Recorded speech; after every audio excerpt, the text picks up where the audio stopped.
Janice 自細讀國際學校，但係到咗中學階段，屋企經濟緊絀，爸爸嘅駐場收入有限，結果爸爸逼 Janice 喺16歲輟學。我16歲已經開始舞蹈，跟住就跟咗我爹哋去 hotel lounge 嗰度開始唱歌咯。喺舞台燈光底下，一個未夠稱嘅女仔要拋頭露面，用歌聲養家，心入邊又點會甘心？佢逼我嘅，嗰陣時唔中意，因為無端端冇得返學，我好唔開心啊！夜場世界對一個中學生嚟講，唔單止光怪陸離。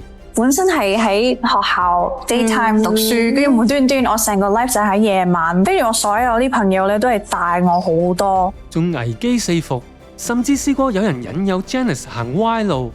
社會啊，總之有啲壞人啦，走埋嚟問我即係想唔想關品嗰啲嘢啊。喺嗰一刻 Janice 只係驚，但係最後仍然要咬緊牙關頂住，因為生活已經冇得揀。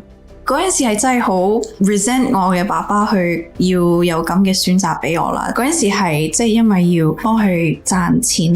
又會有邊個估到佢唱歌路上嘅轉捩點就係從呢一段黑暗開始，會迎向自己人生嘅黎明？你這剎那在何方？